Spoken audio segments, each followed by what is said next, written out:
Behind this door is my entire YouTube studio, and it's going to be smaller than you think. I'm going to show you how to take advantage of a small space for both camera, lighting, and sound, even on different budget levels. Let's check it out.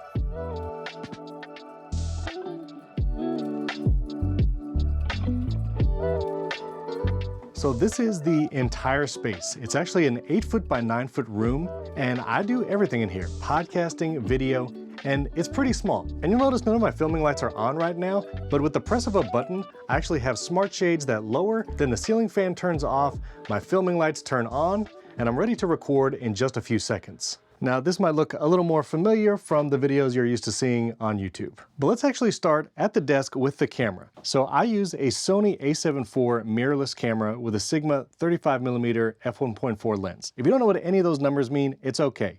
Having a mirrorless camera like this is great, provides the highest video quality possible, and you can get something like a Sony ZV-E10 for under $1,000. But if you don't have a camera like that, budget-wise, just use your iPhone.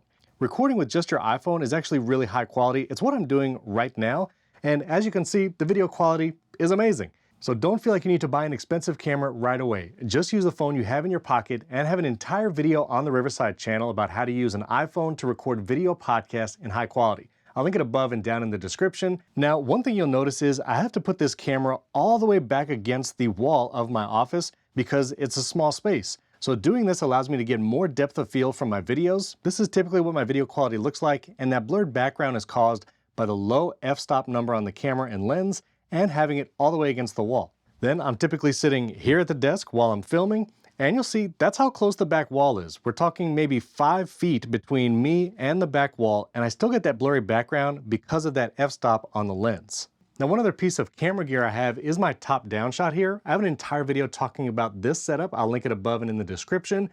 But this is a Sony a6400. That's another mirrorless camera you can get for under $1,000, and it's what I used when I first started making YouTube videos. It can be great quality, pair it with a good lens. This is a Sigma 24-70, and you can have great quality video with this camera too. I have it plugged into an HDMI cable and constant power, and then I have both of those cameras going into a Blackmagic ATEM switcher. That switcher actually lives over here, 4 channels. Rode actually recently came out with a video switcher also, so you now have multiple options if you're looking for 4 HDMI input video switchers. But using a switcher like that and having this monitor off the side allows me to monitor my A-roll video right here, and my top-down camera shot, I can see that in the preview monitor as well. So if I'm recording things about products, I can record at the same time, multiple angles, and it's all right here for me to preview while I'm recording. And as you can see, this is where I sit to record all my YouTube videos and my video podcasts. I'm looking directly at that Sony camera, and you saw how small the room was, but you can still get that pro look even in a small room. Now let's move on to sound. I actually have a few mics here on the desk. This is my main podcasting mic. It's an Earthworks ETHOS. Does great in a lot of environments. It is a small diaphragm condenser, but that means you don't need something like a cloud lifter that you would need with the Shure SM7B. That's that guy back there. So this can run with most audio interfaces. It looks great on camera. You can get it in black or the silver color. And I find this just has a great sound for podcasting. And when I'm doing live videos like a webinar, this just does a great job of rejecting some of that room noise while still sounding great. But when I'm recording a video, I'm actually using this mic right here. This is the Sennheiser MKH 416. This is just an industry standard mic. It is expensive at about $1,000, but if you just want to buy a mic and then never think about microphones again, this is the microphone to get. Every video you watch here on the Riverside channel, the audio is coming from this microphone recorded on my Mac. And I have this on a microphone arm clamped to the desk, and I did that because now I can easily just swing it away so it's out of the way when I'm not recording a video, and just swing it back when I'm ready to record. Both of those microphones are actually going into a Rodecaster Pro 2. That's also mounted here with a VESA mount and clamped to the desk. This way I can adjust any settings if I need, which I don't typically need to do that, or I can do it in the software. But now I can quickly record either with my podcast mic or my video mic, and I have a pair of wired headphones plugged into that like we talk about when you record at the Riverside, and I can monitor those using the headphones right here that I keep underneath the desk. Now when it comes to sound, one thing you might have to think about is sound treating your room. You'll see I have this entire wall covered in sound panels. You'll actually find in smaller rooms you might need more sound treatment because the echo and reverb is going to be more pronounced. That's also the case in very large rooms if there's nothing absorbing the sound. Usually when I record in my main living room, it is extremely echoey. We actually just got these decorative sound panels, so if I want to record something in there, it's a little less reverby. Now, if you want to fix your audio, Riverside has great tools for that too. You can apply Magic Audio to anyone's track in the editor or to their raw tracks, and that's going to remove that echo, reverb, background noise, and make someone sound studio quality with any microphone. If you want to learn more about Magic Audio, I'll link it above and in the description. But you'll also see these decorative sound panels I have behind me. Those look great on camera. You can get them in different colors and patterns, but that helps absorb some of the sound as well. And you'll see I even have something covering the door here to the studio. I found that it was necessary to really cover any hard surface, and that included the door.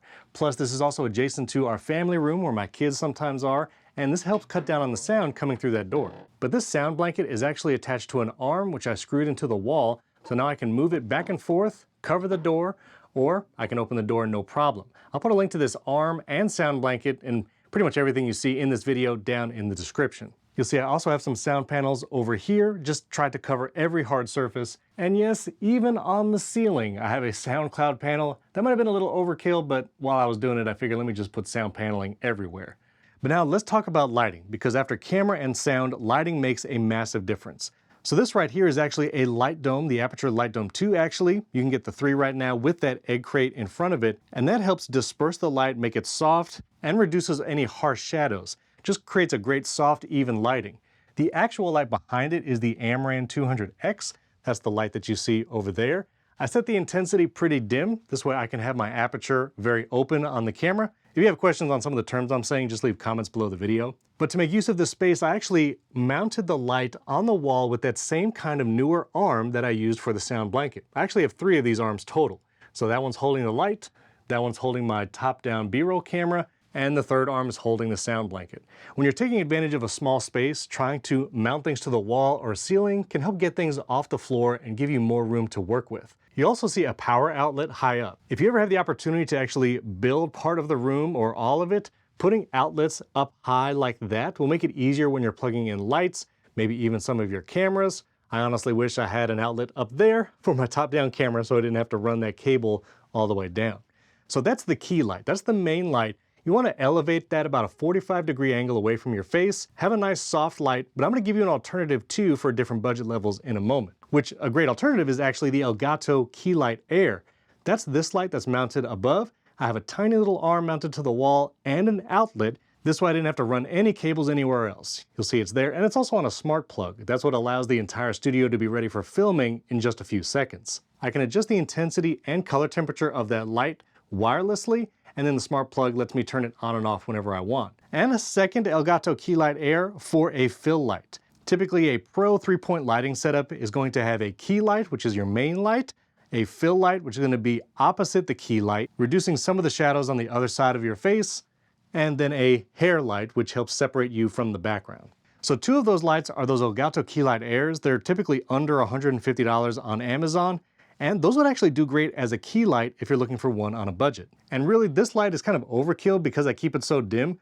So whatever light you get for your key light, just try to get a big softbox because that's going to make the biggest difference in getting that soft, even lighting so you don't have that harsh ring light look or kind of a harsh point light. But I've also mentioned in other videos, a small LED light like the one I'm using right now to film this video can go a long way. I'll put links to this in the video description. And if you check out my video, again, showing how to do a video podcast on iPhone, I show what the setup looks like using one light just like this.